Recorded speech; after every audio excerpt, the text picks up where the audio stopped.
تعالوا نعمل مع بعض حواوشي مقرمش من بره وطري من جوه زي بتاع المحلات بالظبط.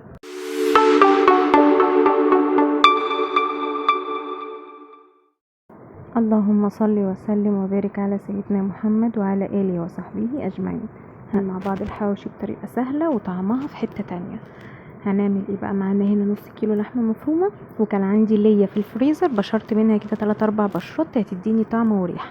وببدا انزل بقى بالبصل بتاعي مع مبشور خشن، ومعايا فلفل. انا هنا استخدمت فلفل الوان وفلفل اخضر، انت ممكن تعمليها فلفل اخضر بس بتبقى فظيعه، ولو حامي بقى يعني براحتك. وطماطم برضو مبشوره وبحيقها بملح وفلفل وبس كده. ونقعد بقى نقلب الكلام ده مع بعض لحد ما الخضار والملح والفلفل يدخلوا كده مع بعض مع اللحمه، واسيبهم في التلاجة من 5 ل10 دقايق على ما افتح في العيش. الحواوشي اللي بنجيبه من بره بيكونوا مستخدمين فيه الفلفل الالوان، علشان كده انا عملت فيه فلفل الوان، لكن في البيت انا ما بحطش الوان خالص، بيبقى فلفل اخضر حامي بس. بعد بقى ما سيبناها في التلاجة تتشمع كويس، ابدا ان انا احشي العيش بتاعي. العيش ده بيبقى عيش ابيض شويه كده، بيبقى ني. ممكن تروحي للفرن تقولي له انا عايزه العيش بتاع الحواوشي، بيكون ني شويه مش مستوي قوي. ده برضو عشان لما بسوي الحواوشي العيش كمان يستوي، عشان بس ما يتفرولش مني ويبوظ. ابدا بقى كده ان انا اعملها كرات، وابدا ان انا احشي الرغيف بتاعي. مش حلو ان الرغيف يكون مليان او متروس لحمه، ولكن الحاجه تتحط كده تبقى في المعقول، وخصوصا طالما انا ضامنه ان اللحمه اللي معايا مش هتكش مثلا او يبقى فيها دهون كتير، فلما تتحط على النار ترمي الدهون بتاعتها. في الحاله دي انا ممكن ازود الكميه، لكن غير كده مفيش داعي ان انا ازودها خالص. مش توفير ولا اي حاجه، ولكن عشان احنا بناكل حاجه مظبوطه، مش بنحشي العيش وخلاص يعني. وبرده كل واحد على حسب اللي هو بيحبه، يعني كل واحد حر. نعمل بقى الكميه كلها، وهقول لكم النص كيلو ده عمل معايا ما شاء الله، عمل معايا من 9 ل10 ترغيفه. انا في العادي بيعمل معايا 10 ترغيفه، في الفيديو هنا عمل معايا 9. تمام كده، بس 9 محترمين يعني. هنا بقى كنت خلاص خلصت، وهبدأ ان انا اركن الحواوشي كده على جنب. انا بس هرصصهولكم ان انا كنت بعدهولكم. شوفوا عمل كام رغيف يعني. وبعد كده بقى هبدأ اوريكي ازاي تسويه. طريقة السوا بتاعته سهلة جدا، ومش هنضيف اي دهون تاني، وجميلة جدا، وهتبقى مطلعة الحواوشي طري وجميل جدا. هنا بقى بجيب اي صاج عندي او صينية الفرن او صينية عادية، اي حاجة بس تكون ما بتلزقش، وابدأ ان انا اسخنها كويس جدا على النار. وبعد كده انزل بالحواوشي زي ما هو كده، وبالقطعة دي ابدأ ان انا اضغط عليه كده بالراحة واحدة واحدة.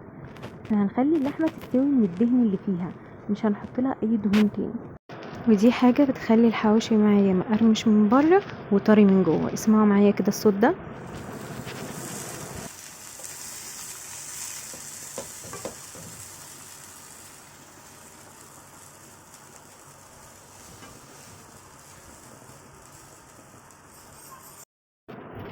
اللي بيحصل هنا ان اللحمة بتكون يعني خلاص داخله في السوا، فبترمي الدهون اللي فيها وبترمي المية اللي فيها، فلما بضغط عليها كده كده العيش بيشربها، فبتعدي من خلال العيش وبتلمس الصينية اللي انا بسوي فيها، فبتعمل الصوت ده وبتخلي العيش من تحت يستوي. علشان كده انا لما بلاقي ان الرغيف من تحت بدأ ان هو خلاص يتلون، على طول بقلبه، لان انا ببقى عارفة ان كده والصوت ده طبعا بسمعه، فببقى عارفة ان كده اللحمة خلاص دخلت في السوا. فلما هقلبها الناحية التانية خلاص هتكون استوت، ومش هحتاج اقلب تاني، يعني مش هفضل هقلب في العيش كل شوية. هي بتبقى انا بقلبها مرة واحدة بس لازم تضغطي عليها زي ما بقولك، وما تضغطيش جامد ان انتي برضو تفرولي الرغيف الحواوشي معاكي او يتقطع منك. لا، هي بتبقى ضغطة خفيفة كده علشان السوائل كلها تنزل من اللحمة وتستوي، وتسوي العيش معاها ويتحمر ويتحمص من بره، ويبقى طري من جوه وجميل جدا.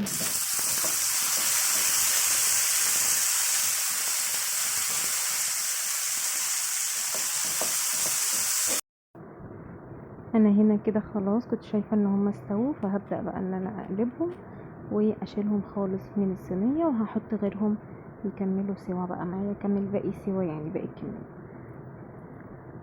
لو انتي ما عندكيش صينيه ممكن لو انتي يعني مش حابه تعمليه بالطريقه دي، تقدري تحطيها في صينيه وتدخليه الفرن، بس هتتابعيه بقى كل شويه. اخلص الكميه واوريكي بقى عامل ازاي في الاخر. نيجي بقى نعمل الطماطم بتاعه المكرونه في حله سخنه، ننزل بمعلقتين زيت ومعلقتين توم او 3. نبدا ان احنا نقلب فيهم لحد ما نلاقيهم اصفروا معايا، بعد كده اطشهم بالطماطم. بلاش نسيب الثوم لحد ما يتحمر معايا ويمرر معايا، لا انا هو بس بمجرد ما يصفر كده بالشكل ده انزل عليه بالطماطم. الطماطم دي كنت مخزناها، فمجرد ما هنزل بيها هغطي واسيبها بقى لحد ما تتسبك، تبقى بقى بالجمال اللي انتوا شايفينه ده. ما شاء الله كان طعمها فظيع بصراحه، بسيطه وما فيهاش اي حاجه، وبعد فكره بحقيقها بملح وفلفل اسود بس. هنا بقى خلاص كنت غرفت الاكل، عايزه اسمعكم صوت الحواوشي واوريهولكوا كان مقرمش ازاي من بره.